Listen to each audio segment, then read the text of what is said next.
Donc, c'est quoi une mi-temps?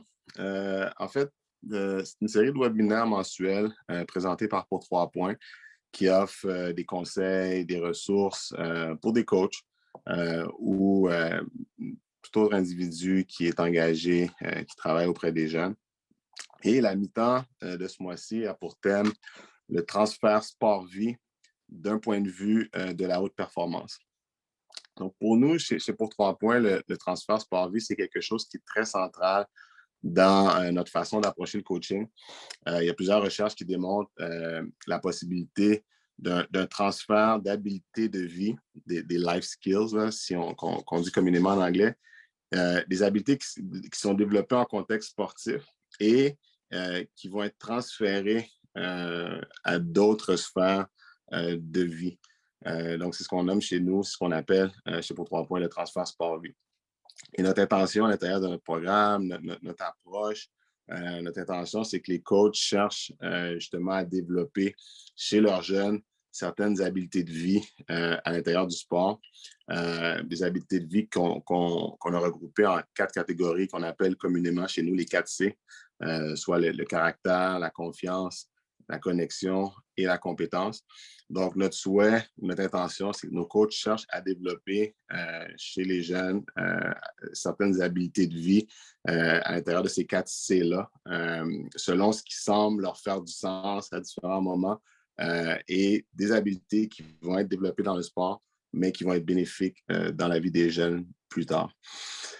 Donc aujourd'hui, on va parler de justement ce transfert sport-vie, mais on va en parler dans un contexte de sport de haute performance. On va en parler dans un contexte de sport d'élite où, dans ce contexte particulier-là, les résultats, la performance sont très importants et viennent avec un niveau de pression, un niveau de stress. Il y a un désir de performer autant chez les athlètes que chez les entraîneurs. Donc, on va réfléchir ensemble avec notre invité, on va se poser la question comment justement est-ce que dans ce contexte-là, dans ce contexte de sport de haut niveau, avec tous les variables qui sont présents en termes de résultats, d'attente, comment est-ce que c'est possible? Comment est-ce qu'on réussit à développer des habiletés chez les jeunes qui non seulement vont être utilisées dans leur sport pour avoir du succès, mais qui vont être transférées plus tard dans leur vie d'adulte et permettre à nos jeunes athlètes de contribuer positivement à leur communauté. Donc, ça va être le thème un peu de la discussion d'aujourd'hui. Et pour vous donner une idée du déroulement du webinaire, en fait, dès que j'aurai fini de parler, c'est-à-dire comme là dans quelques secondes, notre invité va débuter sa présentation sur le thème d'aujourd'hui. Ça va durer environ une quarantaine de minutes. Si vous avez des questions pendant la présentation, on vous réserve un bloc de questions à la fin pour pouvoir répondre à vos questions. Donc, vous pouvez les prendre en note, les garder pour plus tard. Et si jamais vous êtes comme moi et que vous avez peur de les oublier, vous pouvez aussi les déposer dans le chat du Zoom. Et lorsqu'on va débuter la période de questions, on va débuter par les questions qui vont avoir été posées dans le chat. Et si aussi vous voulez garder l'anonymat, vous pouvez m'envoyer une question en privé dans le chat, puis on va la partager en s'assurant de garder votre nom anonyme. Donc, est-ce que ça va pour tout le monde? Ouais, je vais supposer que oui. Donc, sans plus tarder, je vous présente notre invité de la mi-temps d'aujourd'hui qui, lui, est présentement sur le sol français à plusieurs heures, 6 heures, si je ne me trompe pas, de décalage horaire. Il est passionné de sport de compétition. Stéphane Leca commence sa carrière de nageur par la natation course pour ensuite se tourner vers la natation eau libre et devient, entre autres, 10 fois champion de France en nage libre entre 1994 et 2003. Ancien athlète de haut niveau en nage libre, entraîneur national et directeur des équipes de France olympique de natation. Il est maintenant directeur de l'eau libre à la Fédération française de natation. Donc, je suis certain que ça va être un plaisir pour vous de le découvrir. Donc, sans plus tarder, je lui cède la parole. Stéphane, la parole est à toi et bonne mi-temps à tous. Merci Joël pour cette présentation. En effet, je suis un petit peu loin de vous il y a juste l'Atlantique qui nous sépare, mais sinon, les nouvelles technologies nous permettent de pouvoir parler ensemble, en tout cas d'échanger. Donc, je suis ravi de pouvoir partager ce moment-là avec vous. Alors, nous, c'est plutôt l'heure de l'apéritif plutôt que l'heure du lunch. mais ça n'empêche pas en fait qu'on puisse passer un bon moment. Donc, je vais vous présenter la présentation. Attendez, hop.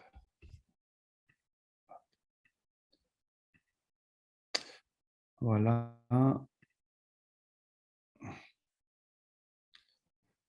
Donc, ça va, vous arrivez à voir? Hop. Voilà. Alors, donc, vous m'entendez bien? C'est bon? Ouais, on voit bien, on Ok, très t'entend bien. bien. Ok, alors le transfert de vie du point de vue de la haute performance. Alors, je reviens sur ce qu'a dit Joël et je suis totalement en phase avec ce qu'il dit, c'est que ce que vous vivez comme expérience positive ou que l'on pense négative, mais finalement qui construit énormément, est vraiment transférable en fait dans la vie d'après, entre guillemets, c'est-à-dire la vie professionnelle et la vie familiale et la vie personnelle. Et si on arrive vraiment à comprendre et à analyser ce que l'on a vécu dans cette carrière de haut niveau, et on peut vraiment optimiser en fait les moyens et les réponses que l'on peut avoir en fait face aux problématiques de la vie quotidienne, aussi bien sur le plan personnel aussi bien sur le plan professionnel. Alors, donc, ma présentation, c'est que, comme l'a dit Joël, en fait, je vais détailler un petit peu plus, c'est que bon, j'ai 50 ans. J'ai 50 ans, mais depuis l'âge de 24 ans, je n'ai pas vu le temps passer. Alors, ça veut aussi dire en fait que j'ai une vie remplie et j'ai fait le métier que j'aime. Et pour moi, c'est pas un métier en fait. C'est au jour le jour, jamais je me dis ah, il faut que j'aille travailler. C'est vraiment une passion. Alors, c'est aussi un côté dangereux parce que il faut savoir aussi s'arrêter, ne serait-ce que pour mes deux enfants, voilà, qui ont maintenant un 22 ans et une jeune fille de 15 ans. Donc, j'ai été directeur de la discipline olympique depuis mars 2013. C'est la mission que j'ai actuellement. J'ai gagné 3 fois la Coupe du Monde de marathon et donc j'ai nagé plusieurs fois au Canada sur le lac Saint-Jean, sur le lac Memphremagog, entre autres. J'ai été champion d'Europe du 25 km en natation, hein, et j'ai gagné 18 victoires en Coupe du Monde. J'ai été 10 fois champion de France, comme l'a dit Joël. J'ai traversé la Manche à la nage. Et puis après, une fois que j'ai arrêté ma carrière, j'ai fini mes études à l'université où j'ai obtenu le professeur de sport. J'ai été entraîneur national à l'INSEP entre 2002 et 2006 où moi j'étais un nageur de longue distance et j'ai entraîné une fille qui a été vice-championne olympique du 50 mètres nage libre, Mania Metella, à Athènes en 2004. Et puis, j'ai ensuite, il y a une coquille, mais ensuite, j'ai été cadre des techniques régionales dans une province entre 2006 et 2013 où j'ai pu apprendre le métier, on va dire, au plus près des clubs et au plus près des politiques sportives, ce qui aujourd'hui m'aide encore dans mon métier sur le haut niveau. Alors, quelle est mon approche et ma philosophie du coaching? C'est ma première, mon premier point, c'est accompagner les athlètes dans leurs projets d'excellence et avec leurs caractéristiques, c'est-à-dire que ce qu'il faut comprendre, c'est qu'on est tous différents, même si on a une tête, deux bras, deux jambes, on a nos points forts et nos points faibles, avec nos émotions. Et donc, pour moi, un bon coach, c'est une personne qui arrive à observer, à analyser les caractéristiques singulières de chaque personne et de trouver les réponses adaptées en fonction de ces caractéristiques singulières. Alors, ma vision, eh bien, moi, je prône pour la bienveillance sans complaisance. Alors, ce sont des valeurs en fait qui sont importantes pour moi, c'est-à-dire la bienveillance, c'est justement faire observer et faire attention à ce que l'ensemble des personnes qui travaillent pour vous, et pas seulement les athlètes, mais pour le projet dans lequel vous êtes inscrit, vivent bien ensemble. Mais par contre, sans complaisance, parce que justement, si on est bienveillant avec les personnes, c'est pour leur dire les choses vraies, bien sûr avec tact, mais leur dire la vérité, ne pas leur dire que tout va bien alors qu'on a vu qu'il y avait quelque chose qui n'allait pas. Il faut être capable en fait de dire les choses calmement, posément, mais les dire quand même, parce qu'on respecte la personne avec qui on a un projet. Alors, quelle est ma méthode? Ma méthode, comme je vous l'ai dit, c'est de comprendre ce qu'est la personne, son parcours, son éducation, ses émotions et agir en fonction sans jamais quitter le chemin qui amène à la performance.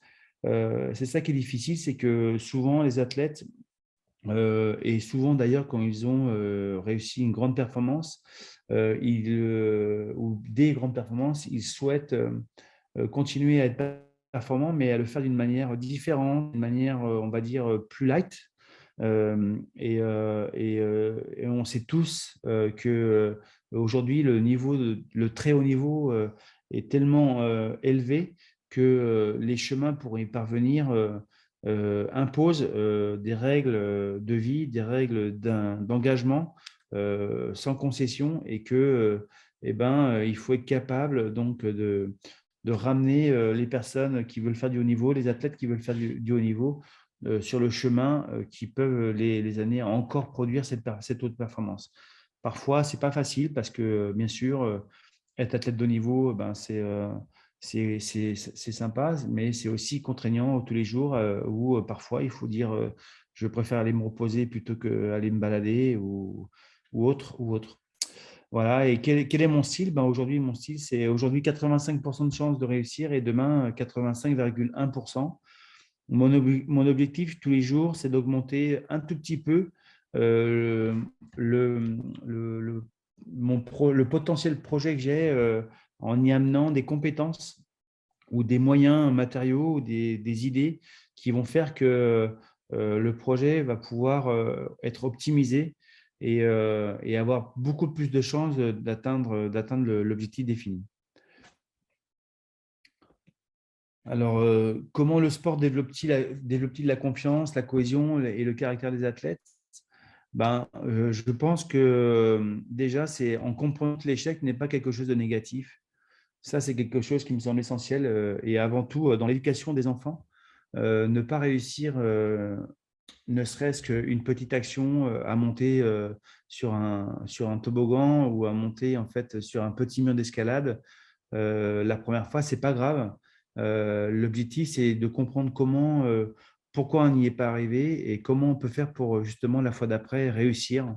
Et une fois qu'on a réussi, on a développé en fait des habilités, des habilités cognitives, des habilités physiques qui permettent en fait qui permettront tout au long de son parcours de répondre à différentes problématiques. Et c'est là où je reviens au transfert dans la vie personnelle, c'est que le fait d'avoir connu des échecs et d'avoir réussi à les surmonter et après réussir permet de construire la personne dans les différents moments de vie qu'il aura à affronter.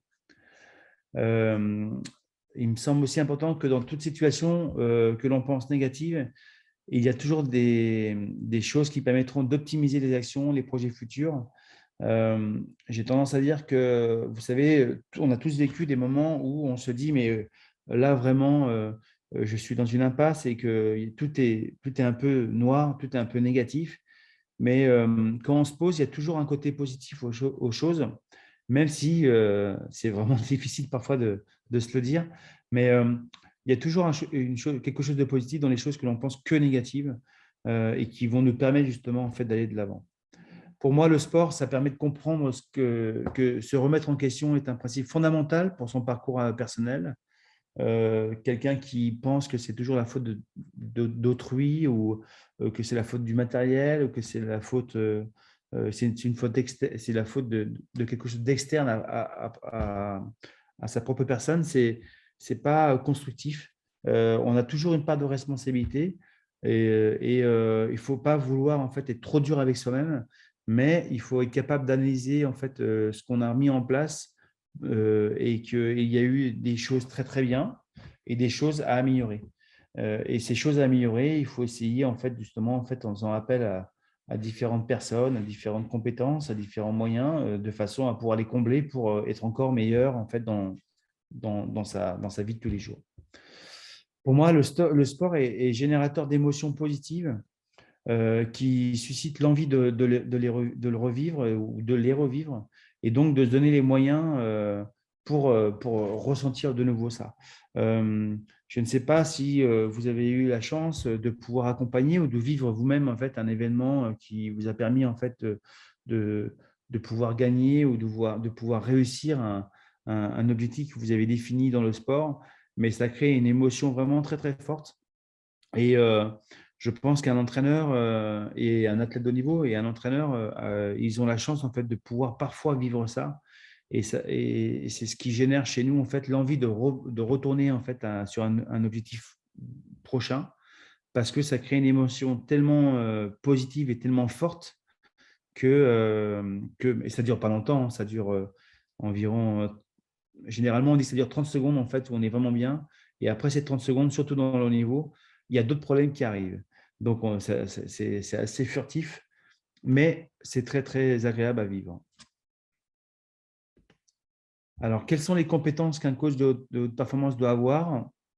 Alors, selon moi, la première des compétences, c'est savoir gérer ses émotions, c'est-à-dire que ce soit en fait dans des moments où justement on gagne, on doit être capable en fait de rester à sa place déjà, et puis ne pas trop être démonstratif, parce que lorsqu'on est manager en fait d'une équipe ou d'athlètes de haut niveau, il faut bien sûr en fait exprimer en fait les émotions positives, mais savoir rester à sa place, nous ne sommes pas l'athlète. Nous sommes juste, entre guillemets, les entraîneurs ou les coachs ou les managers. Et donc, avant tout, la performance en fait, de l'athlète, ce n'est pas la nôtre, mais on peut y participer, mais savoir rester à sa place et gérer ses émotions. Savoir gérer ses émotions également en fait, dans des moments en fait, où on est en stress, ou des moments où il y a une contre-performance, de façon à rester dans le projet et à rester dans une analyse objective qui permet justement de continuer d'aller de l'avant.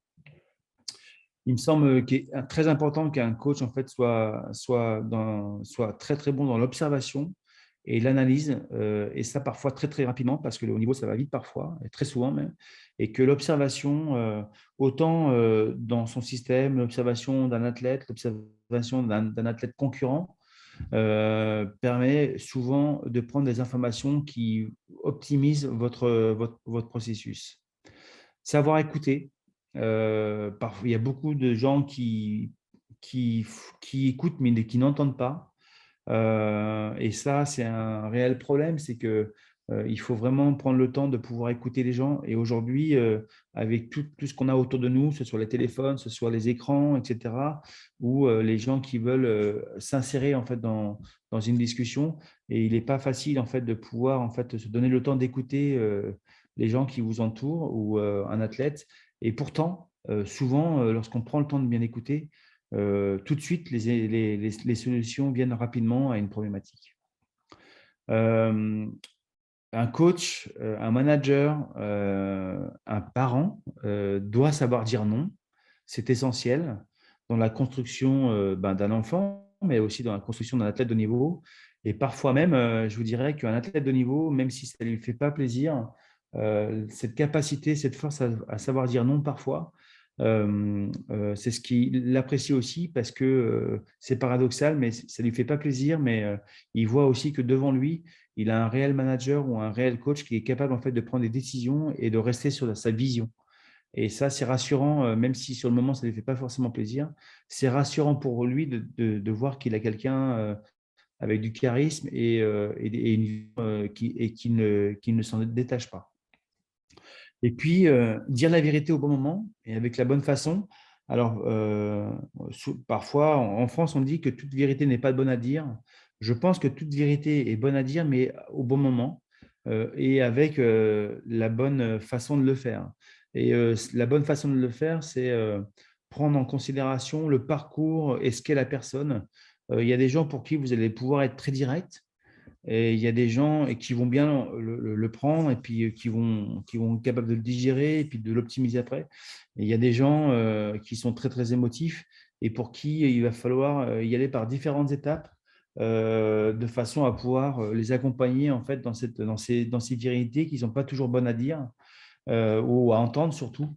Et donc, encore une fois, je reviens à ce que je disais tout à l'heure, il me semble important en fait de prendre en considération la personne que vous avez devant vous ou le groupe que vous avez devant vous avec, avec leurs qualités propres. Alors, comment transférer ce que vous apprenez dans le sport de haut niveau dans la vie de tous les jours? Moi, je pense qu'il faut comprendre, assimiler les différentes expériences vécues au cours de son parcours sportif afin de pouvoir les transférer dans sa vie personnelle et professionnelle. Si vous faites du sport d'une manière, on va dire, routinière, automatique, et que vous créez une performance et que demain, c'est un autre jour et que vous essayez pas, même si ce n'est pas du haut niveau, hein, mais que vous essayez pas de comprendre comment vous êtes pris avant la compétition, pendant la compétition, après la compétition, et que comprendre le résultat, comprendre pourquoi on a progressé, pour comprendre pourquoi cette fois-ci on n'a pas progressé, ou on n'a pas atteint l'objectif, ça ne construit pas la personne. Et, c'est pas, et je dis souvent que l'objectif, de toute façon, de faire du sport, et même si on veut faire du haut niveau, ce n'est pas le résultat, l'objectif principal. L'objectif pour un enfant qui veut s'inscrire ou un adolescent qui veut s'inscrire dans le haut niveau, le premier objectif, c'est de comprendre comment il doit s'y prendre pour atteindre cet objectif-là. Comment il doit gérer sa vie, comment il doit s'organiser.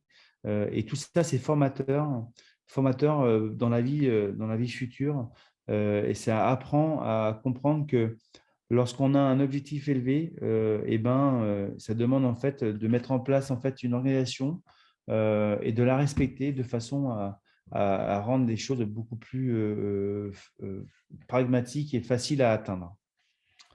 Voilà. Alors, quelle importance accordez-vous au jeu dans le contexte du sport de haut niveau? Plus que le jeu, je parlerai plus de plaisir et de sensations positives. Même si, enfin, on dit qu'on joue au tennis, on ne dit pas qu'on joue à nager. C'est pour ça que moi, je parle plus de plaisir parce que c'est une déformation professionnelle, on va dire. Mais on peut ressentir du plaisir et des sensations dans tous les sports et dans toutes les pratiques sportives, mais aussi en fait en faisant du théâtre, en faisant de la musique, souvent d'ailleurs, et en faisant de la peinture. Et ces émotions positives, ces sensations positives, elles sont pour moi fondamentales en fait dans la construction d'un adolescent et d'un sportif de haut niveau parce que c'est ce qui fait le plus plaisir, c'est ce qui crée le plus d'émotions chez la personne. Et en plus, elle est transférable. Parfois, lorsqu'on va dans un musée, observer un tableau peut créer des émotions positives. Et c'est pareil pour lorsqu'on observe en fait un match de football ou un match de hockey sur glace, ça crée des émotions et des sensations positives et donc du plaisir. Et donc, pourquoi j'accorde beaucoup d'importance, c'est que moi, je connais personne qui n'apprécie pas le ressenti du plaisir. Vivre des émotions est, selon moi, l'un des principes de motivation, le plus fort, parce que c'est ce qu'on ressent à l'intérieur de soi-même et c'est très personnel. Alors, les niveaux d'émotion sur chaque personne est bien personnel, bien singulier, selon différents types de sensations et d'émotions. Mais c'est quand même une émotion positive. Et donc, c'est ce qui permet d'avancer au quotidien. Et puis, créer des situations afin que le pratiquant, l'élève, le sportif puisse prendre du plaisir à trouver des solutions, les comprendre pour savoir les réutiliser. Je pense que ça, le bon manager, le bon coach, au quotidien, il doit essayer de trouver en fait des situations qui permettent justement en fait à ce que l'athlète puisse ou son équipe puisse trouver en fait des émotions positives ou des sensations positives. Alors c'est très difficile parce que parfois on est dans des cycles d'entraînement où la charge d'entraînement, l'intensité d'entraînement est très élevée et c'est difficile en fait lorsqu'on est musculairement impacté ou mentalement impacté à trouver des émotions positives. Mais il n'en reste pas moins que même si c'est une petite action en fait furtive en fait qui crée une émotion positive et qui rend la journée avec un sourire, c'est quand même quelque chose en fait qui me semble très important à essayer de créer au quotidien par le bon manager et le bon coach. Alors, est-ce que je pourrais vous parler de l'importance de fixer des objectifs à court et à long terme? On pourrait même dire moyen terme. Est-ce que cela implique dans la vie d'un athlète? Ben, un objectif, ça permet de savoir où on souhaite aller et de définir le chemin pour y arriver. Euh, alors, définir un objectif, ce n'est pas très compliqué, hein. Moi, j'ai beaucoup d'athlètes qui me disent qu'ils veulent être champions olympiques. Après, lorsqu'on détaille le chemin pour y arriver, et les valeurs à respecter pour y arriver, c'est plus compliqué parce que là, on se rend compte vraiment que sur la route de l'excellence, eh ben, il y aura des passages obligatoires qui vont être difficiles et qu'il faudra en fait les accepter. Et donc, ce n'est pas toujours évident de se dire, bah, OK, je m'engage là-dedans et je sais à quoi je m'en tiens. Il y en a qui sont capables de le faire, il y en a qui ne sont pas capables de le faire, mais c'est fondamental en fait pour atteindre un objectif à long terme. Et puis la différence d'un objectif à court, moyen et long terme, elle est en fonction en fait, du niveau de départ. C'est-à-dire que plus on part d'un niveau faible, bien sûr, plus le chemin sera long. On dit que pour être un athlète de très haut niveau, il faut 10 ans de pratique en moyenne. Bien sûr, vous avez des athlètes qui sont talentueux et pour eux, ça sera moins longtemps, mais c'est quand même généralement la moyenne, c'est 10 ans de pratique pour faire du très très haut niveau. Et donc, ben, c'est quand même, voilà, c'est pour ça qu'il faut définir en fait des objectifs à court terme, à moyen terme et à long terme. Et parce que si vous définissez uniquement un objectif à long terme, eh ben, l'objectif est tellement éloigné que ça peut quand même être très long et très compliqué. Alors, d'après mon expérience, quelles sont les forces et les faiblesses de la plupart des programmes de formation des entraîneurs? Alors, pour moi, alors je vous parle en fait de la formation des entraîneurs français, hein, et de ce que j'observe en fait chez nous. Mais donc, je pense qu'on est moins avancé que vous au Canada. Les forces, c'est l'apprentissage des principes fondamentaux pour l'entraîneur. Donc, je parle des principes fondamentaux en termes donc savoir comment entraîner et comment manager en fait les différentes filières énergétiques et les différents process en fait de développement musculaire. Les échanges entre les entraîneurs, je pense que c'est fondamental et c'est important chez nous. Comment conduire un projet? Nous, on est quand même, je pense, assez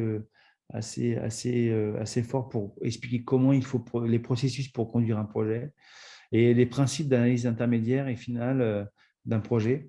Voilà nos forces et puis nos faiblesses. Chez nous, je pense qu'on a quand même un gros problème en fait sur la gestion mentale chez les sportifs. C'est-à-dire que nous, la préparation mentale et la prise en compte en fait des aspects mentaux chez un athlète de haut niveau, c'est quand même assez neuf. Je pense qu'on a commencé à travailler en France vers les années 90, alors que ce soit au Canada ou aux États-Unis, dès le début des années 70, vous étiez déjà en fait en train de travailler sur les habilités mentales. La gestion des parents, c'est quelque chose, en fait, lorsqu'on travaille avec des enfants et des adolescents, moi, je travaille avec des athlètes de haut niveau qui ont parfois 25 ans, et je peux vous assurer qu'il faut aussi gérer les parents. Et donc, cette gestion de parents, on n'est pas assez axé là-dessus, selon moi, parce qu'ils font partie de l'aventure lorsqu'on fait du haut niveau. On ne peut pas dire à des parents, confiez-moi vos enfants, c'est moi qui vais les gérer et vous, vous les prenez chez vous juste le soir pour partager le moment du repas. Ce n'est pas comme ça que ça se passe. On sait très bien que la vie familiale, lorsqu'un un enfant veut faire du haut niveau, elle est impactée. Il faut accompagner, il faut investir aussi des moyens importants parfois avant que l'enfant devienne un grand sportif et soit sponsorisé. Et donc, ça a un impact important. Et donc, c'est pour ça qu'il faut aussi accompagner les parents. Et puis, la dernière chose que je dirais, c'est qu'on est assez faible aussi sur la capacité d'analyser et de comprendre une personne. Ça rentre en fait dans les habiletés mentales. C'est-à-dire que nous sommes un peu trop directs, un peu trop frontal et que justement, on doit progresser là-dessus sur nos capacités à prendre en compte en fait les points forts, les points améliorés en fait d'une personne et puis comprendre comment il est. Écoutez, je ne sais pas si je peux aller trop vite, mais en tout cas, je voulais finir ces différentes photos parce que je voulais vous dire que rien ne se fait seul. Là, vous avez l'ensemble des personnes avec qui je travaille, avec les athlètes, bien sûr, mais penser qu'un manager ou un directeur de performance, il est le seul maître à bord, en fait, c'est faux. Il est responsable, il fait des choix, bien sûr, mais moi, pour ma part, en fait, je travaille avec environ un peu plus de 50 personnes pour justement à ce que les athlètes soient le plus performants possible. Et donc, c'est à prendre en considération. C'est-à-dire que si l'un de vos collaborateurs ne va pas bien, eh ben, ça peut avoir un impact négatif sur votre projet. Donc, c'est pour ça que, je le répète, il est important d'être bienveillant avec ses collaborateurs de façon à ce que on sécurise le projet. Mais ce n'est pas seulement pour ça, c'est surtout parce qu'on doit être comme ça. En fait, je pense que quand on est coach, manager, on doit aussi aimer les gens et aimer partager avec eux. Écoutez, je vous remercie. J'attends vos questions avec grand plaisir et j'espère que ça a répondu à ce que vous attendiez. Merci beaucoup, Stéphane, pour ta présentation. Donc, oui, comme tu mentionnes, ça va être l'heure des questions. Donc, moi, je propose, on peut alterner, ça peut être popcorn, si vous voulez, s'il y en a qui veulent lever la main. C'est bon, merci. Donc, s'il y en a qui veulent lever la main ou qui veulent juste prendre la parole spontanément, je vous laisse la place. La place est à vous. Vous pouvez bombarder notre ami de questions.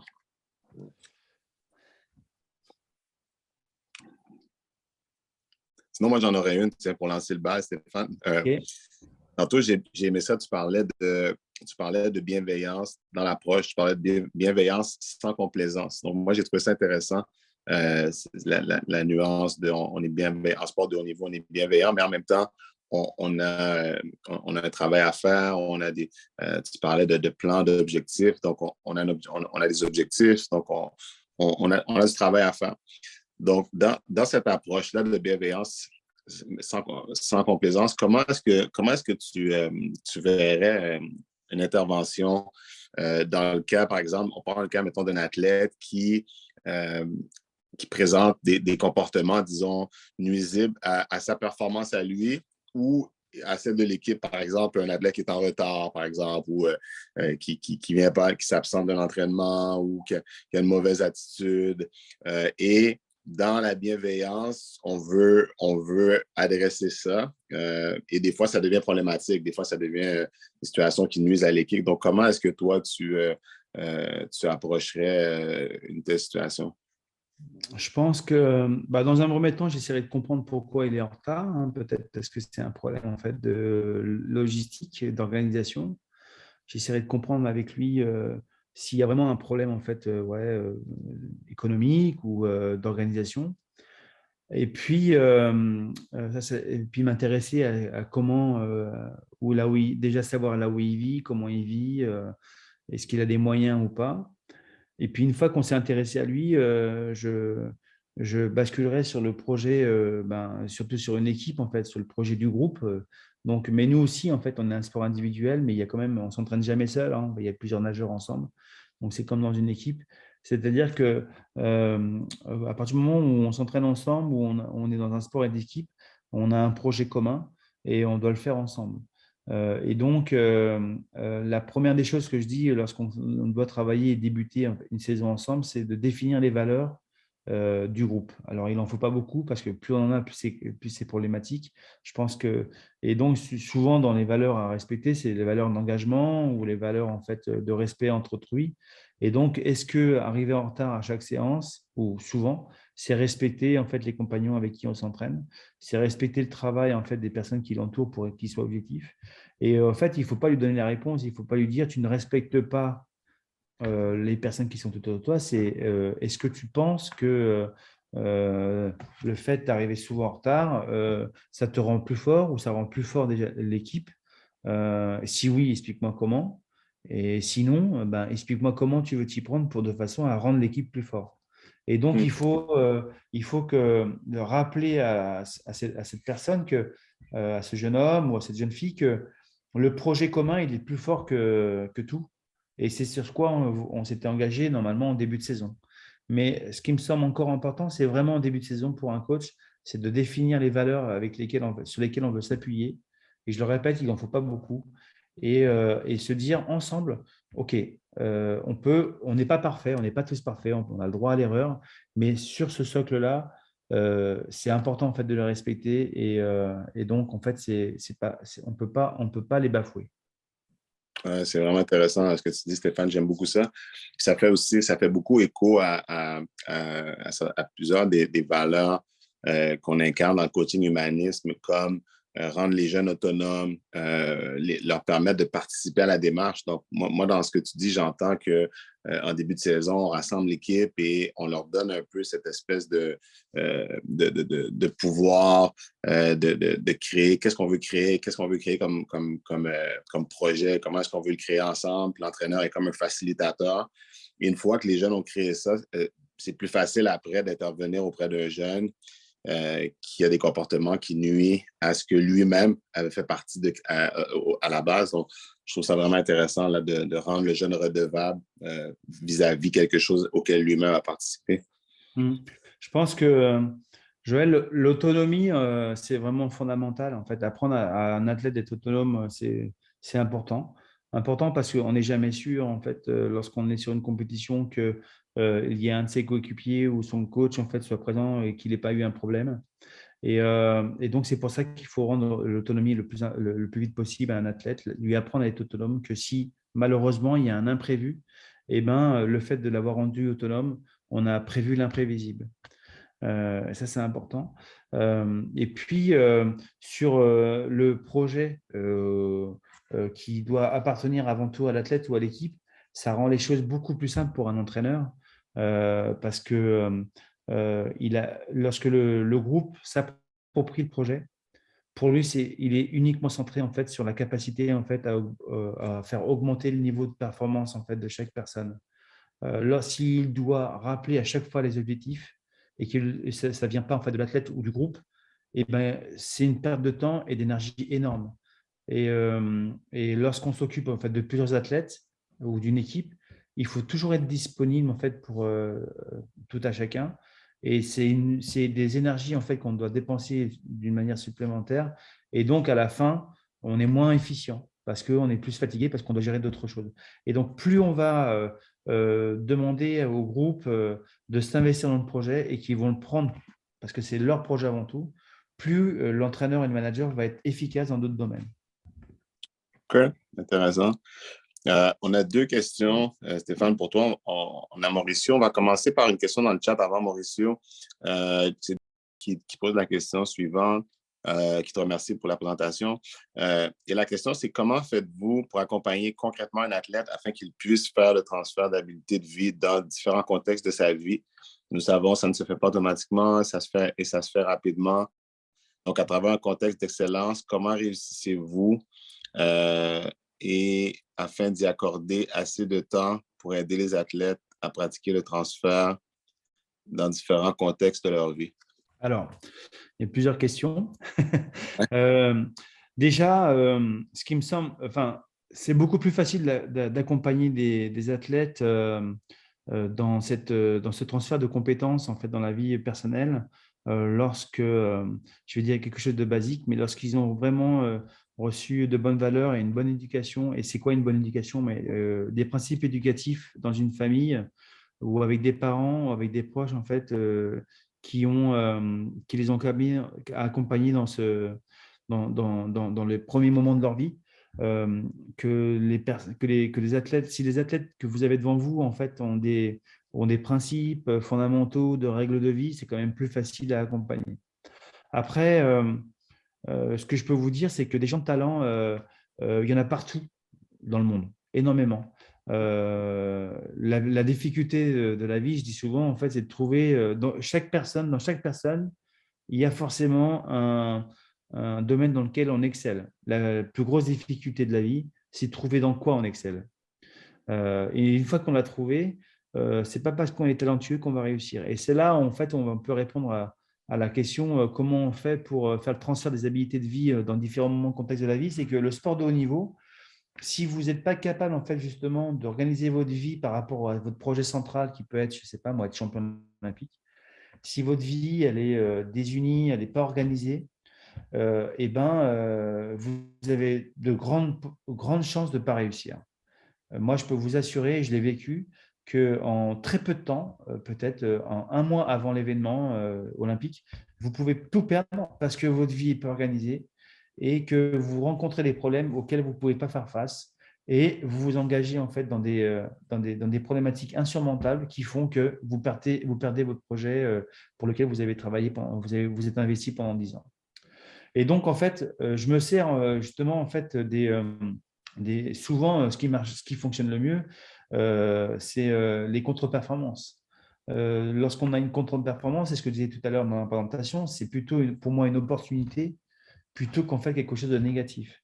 Et cette opportunité, il faut savoir la saisir avec les bons mots, c'est-à-dire en fait, bon, ok, alors il y a cette contre-performance, mais sur quoi on peut échanger, sur quoi on peut appuyer de façon à éviter en fait ce type de choses. Et c'est ce qui fait grandir. Et donc, c'est là-dessus en fait que moi j'essaie d'accompagner en fait les athlètes et puis qu'ils soient responsables aussi en fait de ce qu'ils font et ne pas reposer la difficulté ou la contre-performance sur autrui. Et puis ensuite, moi mon rôle en fait en tant que manager, c'est essayer en fait d'optimiser les, les aspects sociaux en fait de leur vie. C'est-à-dire que un athlète ou un collaborateur, c'est pareil, hein, qui est bien dans sa vie personnelle sera bien dans son action au quotidien. Et donc, c'est pareil pour un athlète de haut niveau. On sait que parfois, ce n'est pas évident qu'on n'ait pas le meilleur mondial en fait, pour vivre, d'avoir des sponsors, etc., etc. Et nous, en fait, au sein de mon travail, en fait, c'est d'essayer de trouver les moyens de façon à ce que lorsque j'ai un athlète qui est dans les 20 premiers mondiaux, mais qui n'est pas encore au très haut niveau, c'est d'essayer en fait de trouver des solutions de façon à ce qu'il puisse être bien dans sa vie personnelle, socialement, économiquement, à minima, pour qu'il puisse en fait être bien et pouvoir s'entraîner en fait sans se préoccuper de trop en fait des problématiques économiques et sociales. Intéressant. On avait aussi une question de Mauricio. Oui, merci. Toujours un plaisir de t'écouter, Stéphane. Et tu as répondu il y a quelques questions qu'il y avait en tête avec des questions antérieures. Mais je voulais te poser une autre question par rapport à… Tu as parlé beaucoup sur l'importance du contexte et pour le développement de l'athlète, pour l'accompagnement de l'athlète. J'aimerais savoir, de ton point de vue et de ton avis, quels sont les défis les plus importants aujourd'hui pour les coachs et pour accompagner les athlètes par rapport à la réalité de ça fait 10 ans, mettons. On voit que la société a changé rapidement. Il y a beaucoup de choses qui ont plus d'influence sur la performance dans tous les niveaux. Alors, toi, comme athlète, que tu as vécu le sport, comme coach, comme directeur, aujourd'hui, quels sont les défis par rapport à ce que tu as vécu, ce qui aujourd'hui nous demande la réalité? Je pense que le plus important, c'est d'aimer faire ce qu'on fait. C'est-à-dire que si, mais c'est valable pour la vie quotidienne, hein, mais si ce que vous faites au quotidien, ça devient une contrainte, il faut essayer de trouver des solutions pour essayer en fait de changer ou d'arrêter en fait de changer de projet. Et c'est très important pour un athlète de haut niveau.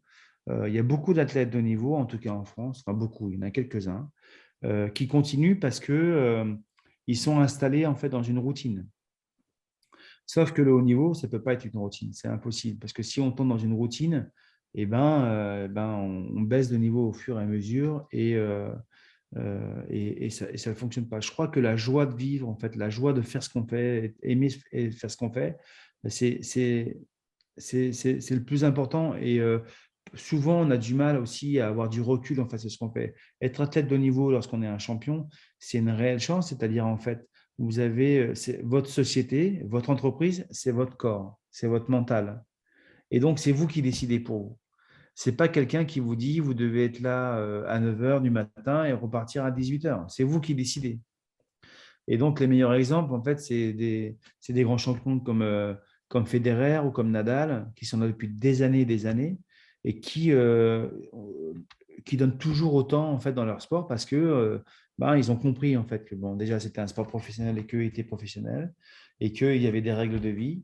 Mais ils s'amusent. Ils sont capables en fait, de prendre beaucoup de plaisir dans l'effort malgré tout, mais ils prennent beaucoup de plaisir. Et puis, je reviendrai par rapport à un truc qui est arrivé en fait sur Federer actuellement et puis sur Nadal, c'est qu'ils ont compris aussi que la blessure faisait partie du parcours en fait, de l'athlète. Alors, la blessure, on peut le voir en fait pour quelqu'un dans la vie active qui n'atteint pas son objectif et qui a un moment difficile et ce qu'il faut surmonter. La blessure pour un athlète, c'est très difficile. Mais eux, ils ont compris en fait que ça faisait partie intégrante du parcours en fait d'un athlète de haut niveau et que c'est embêtant, mais c'est en même temps pas illogique en fait de se blesser lorsqu'on fait 6 heures de tennis par jour ou qu'on nage 6 heures par jour également. C'est pas normal en fait de tourner les bras autant de fois pour un nageur. On n'est pas normalement fait pour ça. Mais c'est notre métier. Et donc, la blessure, elle existe, mais comment on fait pour la manager? Comment on optimise les choses pour comprendre pourquoi on s'est blessé et pour ne plus se blesser et surtout se guérir? Merci. Stéphane, pour toi, tu parlais de blessures et de choses, des fois infortunes, qui font partie de la vie d'un athlète ou du parcours d'un athlète. Un athlète d'élite qui a consacré beaucoup d'années à son sport et qui arrive à la fin, que c'est la fin, right? Donc qui arrive, on va dire, à sa retraite. Les jours, les semaines qui suivent sont chargés d'émotions, une espèce de, pour avoir entendu quelques témoignages accompagnés des athlètes dans ce parcours-là, il y a un vide, il y a comme une espèce de, puis peut-être que probablement toi-même tu l'as vécu. Comment est-ce que, comme entraîneur, on peut supporter un athlète dans cette transition-là, justement, on peut dire vers la vie, si on veut, là? En effet, je crois qu'on parle souvent d'une première mort, en fait, entre guillemets. Et moi, je l'ai vécu un petit peu. Alors que moi, tout était préparé. En fait, j'avais fini mon université, je rentrais dans la vie active, j'avais un travail, tout était calé, j'étais déjà papa. Donc, j'avais déjà une vie bien remplie. Mais malgré ça, ça a été difficile, en fait, de se dire, voilà, j'arrête, je ne serai plus un athlète de haut niveau. Alors, je crois que la première chose à faire comprendre à un athlète, et ça, on peut le faire rapidement, c'est de lui faire comprendre que ce n'est pas la logique des choses qu'il y ait 50 personnes qui travaillent pour soi, pour un athlète. Je veux dire, lorsqu'on est athlète de haut niveau en France, en tout cas, on vous appelle pour vous dire, en fait, n'oublie pas de prendre ton avion. On vous appelle pour vous dire, attention, on vous rappelle, attention à ton hydratation, n'oublie pas de bien te coucher tôt, n'oublie pas de t'étirer, mange bien. Et puis, les papiers administratifs, parfois, en fait, c'est fait par les fédérations. Et une fois que vous arrêtez, il n'y a plus personne autour de vous pour vous dire il faut que tu envoies en fait, tel papier administratif à telle administration, etc., etc., etc. Vous êtes dans la vraie vie. Et je pense que déjà, ne serait-ce que par le discours en disant attention, vous êtes dans un contexte en fait qui n'est pas normal parce que vous devez vous centrer sur votre pratique sportive de très haut niveau. Il y a des gens qui sont autour de vous, mais ce n'est pas la vraie vie. La vraie vie, c'est quand vous serez tout seul et puis que vous devrez gérer tout ça. C'est pour ça que je reviens sur ce qu'on a dit tout à l'heure, l'autonomie en fait de l'athlète, elle est extrêmement importante. Extrêmement importante. Parce que sinon, on peut tomber très bas. Et puis, il y a quelque chose qui me semble très important, c'est que lorsqu'un athlète dit qu'il arrête, il ne faut pas qu'il arrête du jour au lendemain. Il me semble que notre responsabilité, nous, en tant que manager et coach, c'est de dire, OK, tu t'arrêtes, mais tu vas quand même venir 1 à 2 fois par semaine dans le groupe pour soit faire du sport, soit nous aider, soit manager, de façon à ce qu'ils ne sortent pas totalement en fait, de cette famille, entre guillemets. Il faut que ça se fasse d'une manière progressive. Et il faut essayer vraiment de garder ça parce que voilà, c'est des gens pour qui en fait vous les avez vus 6 jours sur 7 pendant 10 ans et du jour au lendemain c'est fini. S'ils sont dans le même site, dans le même lieu de vie, il ne faut pas qu'ils quittent en fait cette organisation-là, ou alors c'est qu'ils sont aigris, il faut qu'ils restent en fait à l'intérieur. Et en plus, ils ont souvent la bonne parole, quoi. Donc, et puis un regard en fait un peu en hauteur qui peut aider énormément. Intéressant. Intéressant. Puis moi, c'est pour ça que je pense, à mon avis, que sachant que très peu de jeunes vont arriver à un niveau professionnel dans leur sport, et sachant même que ceux qui, l'infime pourcentage qui réussissent à l'atteindre, vont le pratiquer pendant quelques années. Sachant cela, ben, je pense que c'est important en bas âge, lorsqu'on entraîne des jeunes, d'être intentionnel dans notre intention, ben, d'avoir l'intention de leur enseigner plus que des habiletés de sport, mais de leur enseigner, leur inculquer des habiletés de vie qui vont leur être utiles, sachant que 100% d'entre eux, rendus à fin vingtaine, les plus chanceux, début trentaine, vont se retrouver dans la vie, vont se retrouver laissés à eux-mêmes. Et je pense que c'est ces habiletés-là, qu'on parle de confiance, de caractère, de connexion, de relation avec les autres, c'est tout ce qu'ils vont avoir développé à travers le sport qui va leur permettre d'avoir du succès dans cette transition-là dans leur vie adulte. Intéressant. Est-ce qu'il y avait d'autres questions? Moi, j'ai peut-être une question. Allez-y, Daniel.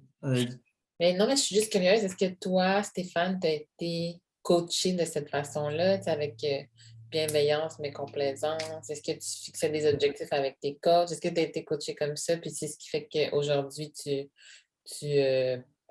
appliques ça, ou si justement, tu n'as pas été coaché comme ça puis tu as compris qu'il y avait un En fait, j'ai connu tous les types d'entraîneurs et je pense que c'était une force chez moi, c'est que j'ai réussi à, certainement, hein, au début, pas d'une manière en fait consciente, mais j'ai observé, j'ai compris en fait les différents profils que j'ai rencontrés. Malgré tout, j'ai rencontré, bien sûr, on a tous, dans un parcours d'athlète de haut niveau, on a tous des gens en fait de référence et on a tous un maître, entre guillemets. Et donc, j'ai fait des rencontres qui m'ont permis justement de me construire et de me dire, parfois qui m'ont dit, non, mais là, tu as un problème, je peux t'aider, mais ce n'est pas mon problème.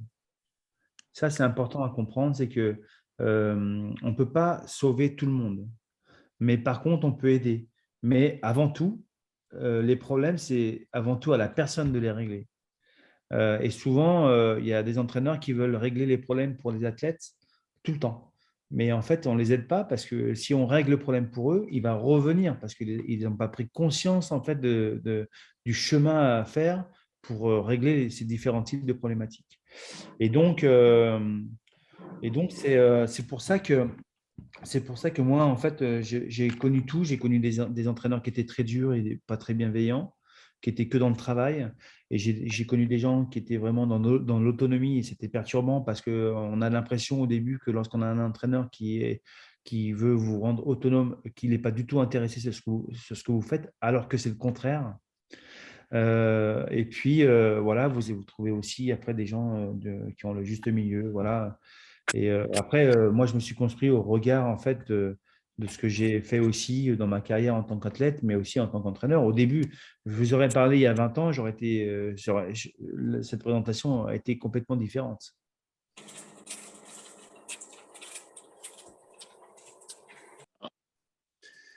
Écoute, Stéphane, merci beaucoup pour cette belle présentation. Merci pour ton ouverture à répondre à nos questions et à être transparent. Merci à tout le monde pour les excellentes questions. Merci de votre présence aujourd'hui. J'ai juste un petit rappel, alors qu'on arrive à la fin. La mi-temps, c'est un rendez-vous mensuel. Donc, c'est chaque dernier jeudi du mois. Donc, restez à l'affût de nos réseaux sociaux pour connaître l'ensemble de nos programmes. Si aussi vous avez à cœur de vous impliquer concrètement avec Pour 3 points, vous pouvez consulter notre site web pour3points.ca et nous suivre sur différents réseaux sociaux.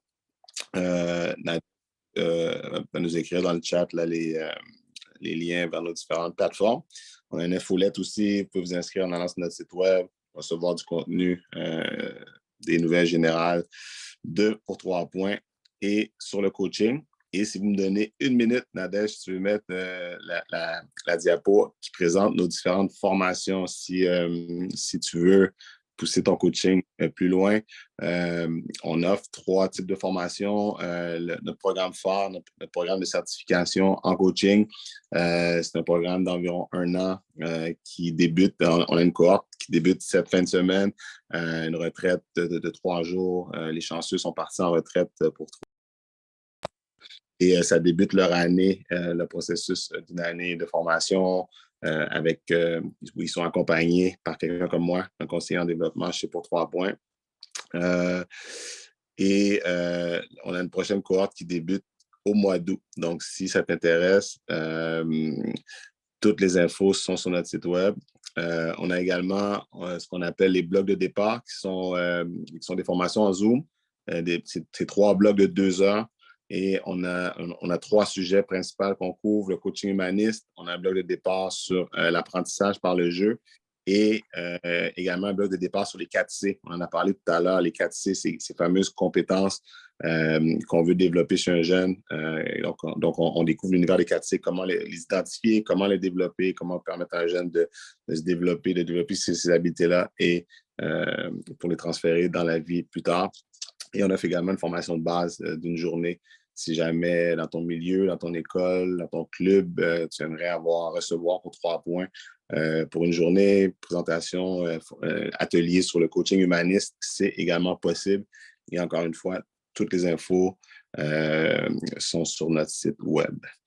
Donc, encore une fois, merci à tout le monde pour votre présence aujourd'hui. Surtout, merci à notre invité, Stéphane. Ça a été très enrichissant de t'entendre, de t'écouter et d'échanger avec toi.